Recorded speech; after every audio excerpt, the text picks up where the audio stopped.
Mom's at. Raising kids, cleaning shit, speed along now. Hi, Christina. My name is Abby from San Diego. Love the show. I'm calling about the story about reaching out to your dad. I was in a similar situation. I didn't speak to my dad for years, but when I got pregnant, I thought he should know. So my solution was to text him through WhatsApp, and I just kind of said, hey, it's been a while, reaching out to let you know that I'm going to have a baby, and I just wanted you to know. And I really didn't expect anything back, but he did respond, and it was fine, but he's still really annoying, so I didn't want to have too much contact with him. So having him on WhatsApp kind of took it out of my immediate phone. I have to open the app to talk to him. Yeah, turn off notifications. That was like a good boundary for me, so I thought you might be able to use that as like a little bit of an extra protection. But yeah, it's hard, and I think talking to a therapist is really helpful too. Best of luck. So what Abby's referring to, Katie, is a couple episodes back, I had the discussion with the Booth boys because I was considering, like, should I reach out to my father? It's been a while. We had this tragedy in the family. The person's fine now, but and I was like, what's the method? What do I do?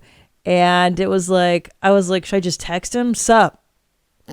And then Josh Solo goes, you should FaceTime him. I'm like, that is not fucking happening. That's the worst solution. Yeah. So it was like this thing of like, what's the good reach out? So, hey, here we have it. The therapist is here. It depends on the nature of the relationship. Because even in her, and not to invalidate anybody, she gets to do whatever she wants. You all make good choices for your life, and that's what you get to do. But it's interesting because it's all about what we want. She wanted him to know she was having a child because it's something she's excited about. And we wish we had parents who were adult and could get excited for us and show up. Yeah. But sometimes we don't. And they're like trash monsters. Like they just can't handle themselves. Trash monsters. That's the next book you're going to write. How to deal with trash monsters. Fucking trash monsters. But sometimes they're dickwads and you just can't be around them. And unfortunately, a lot of the work that we have to do when we have shit parents is like grieve what we wish they could be versus what they can. And it sounds like her dad's annoying and he can't show up for her. And she said like it was fine, which meant it wasn't great. And it wasn't like a happy interaction. It didn't give her more joy like she would want it to. Right? Yeah. And I know I'm making a lot of assumptions. This is you. No judgments. Just like talking it out. Because the real truth is that if they can't show up for you and it's actually more detrimental for you to be in contact with them, then it is okay. I give you permission to go no contact. Yeah. But having boundaries around it is good. It's only in WhatsApp. You only open when you're ready for that bag of worm. It still sounds very not healthy for her at this point. Yeah, it doesn't sound like a joy. Yeah, and I don't think your dad's very joy-filled either. No. Well, it's funny what you're just saying too. This whole idea of, hey, when I'm in a really good place and I can take the poison, I'll open up the WhatsApp and I'll go in there. It's like, but why are you poisoning yourself? Why? Yeah, let yourself be in that good place. Call people who are excited for you. I know. But just that horrible thing of like, I have to brace myself for an interaction and with she's this already person. Thinking, how can I do this in a way that's the least invasive for me? Yeah, I know. It's the worst. It's just so misery. Listen, if anybody listening has toxic parents, you guys know exactly what I'm talking about. This idea of bracing yourself for an interaction. Yeah, for the hit. Oy vey, for the fucking hit. And let's talk about it now because the holidays are upon us. Before you know it, guys, Thanksgiving is around the corner. I know. How do we deal with those trash monster? It's so hard. Parents are tricky because family's tricky because there's this like unwritten rule that we're like have to keep in contact with them and like have a good relationship, and we feel like we're shits if we don't. Like something's wrong with us. Hey, honor thy mother and father. It's in the Bible. Right. And people have so much guilt around it. And also if you have a narcissistic parent, they can like lay on that guilt. Or if you're Catholic, just lay it on. Sean was raised Catholic. It's like the guilt. Ugh. So to be honest, the best way to manage is first taking some time by yourself to consider what you're able to do. Not what you should or what you think they want. Like keep telling yourself as you're like, well, I know my mom, I don't care what your fucking mom wants. I want to know what you would want to do, and figuring out what that window is. So if you feel the need, I have to see them. Okay, let's not argue with that. That's okay. how long can you tolerate it? How much poison can you take? And so I've told my patients sometimes, I'm like, you have another thing you have to go to. You can only be there for a certain amount of time, and you tell them repeatedly. They won't believe you, and they probably won't want to let you go, but you leave at that time. So like, okay, well, it's Thanksgiving, so dinner's at 2. I don't know why we always have like Thanksgiving around lunchtime. I know. Like, okay, so dinner's at 2. Everyone does that. And be like, okay, well, I'm meeting friends for like a late or for an early dinner. I don't even know if I fucking make something up. I have a friend coming in. I have to get them at 5. That's the only time I got from 2 to 5. That's it. And you got a hard out. And you leave. There's an alarm that goes off or a buzzer on you leave at 5. Boom, you're out. And I don't care if they try to, I can't believe you. I told you I have to go, and don't apologize.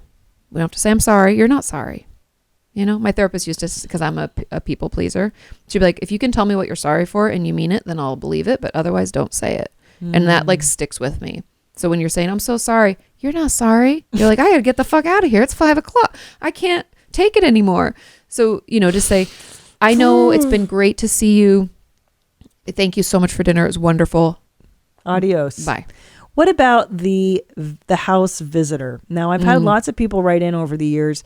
How do I handle my mother-in-law who wants to come stay with us over Christmas? And I always say to them, say no if you can. Say no. That's really hard to say no, especially when there's like small kids and grandparents want to visit. Like, if you can, I would say, hey, you might be more comfortable down the road at the Marriott. Yeah. But I know some people will be like, family can be really offended with that. Like that they want to stay in your house. Yeah. And we're antisocial as shit, but like you said, some people get offended. So what do you do in that situation? Again, it's boundaries. So when are you okay having them there? And do you need to get out of the house every day to give yourself a release? So like plan things. I know that sounds silly, but like, I have to go. I have this, therapy appointment. I have this meeting. I have to go get my hair done. I have to like schedule stuff during that time. Or but make nobody it up. Can come with but you. no one can come with you. That's the secret, because they'll be like, I'll come with you to get your nails and done. Say, you're like, yeah, and say, they're fully booked. It would you just be waiting. We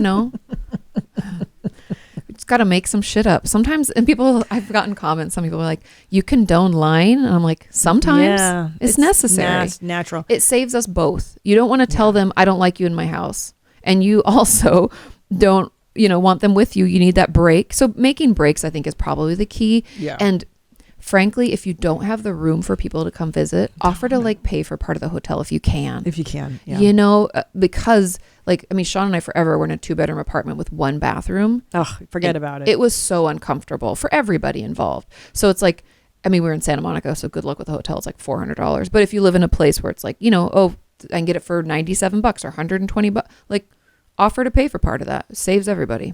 Yeah, if not cover the total expense. I've done that as a gesture in the past for people. Like, hey, listen, you don't want to come stay with us, but I will cover your hotel. Come stay, and I'll spoil you. I'll take care of you. I'll make it up to you.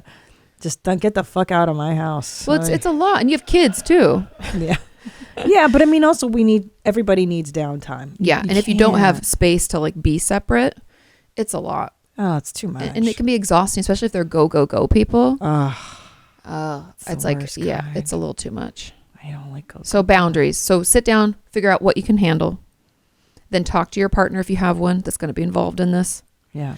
And whoever's family it is responsible for communicating that. Unless you have a really good relationship, you can communicate it too if it's like not your family. But your partner or you should go to bat for the other. Like that's part of a marriage or a relationship. You got to deal with your own. It's easier that way. Like I can tell my mom more than Sean could just because she's my mom. I can be like, we really don't want that. You don't need to bring that or whatever. You know what I mean? Like when people offer you things you don't really want. Like I can tell my mom no, but Sean might be like, yeah. And then she'll bring it. He'd be like, should we take this to Goodwill? Like, why would we do that? Don't ruin it. I know. So also, let's say you have a narcissistic parent. This is another one. And I'm sorry. I just had to put that out there. It's the worst. Yeah. But I remember there was this call on Dr. Laura one time. I used to listen to Dr. Laura. I love Dr. Laura. She's great. She's so mean nowadays. But she had this great call. She goes, so my dad always does.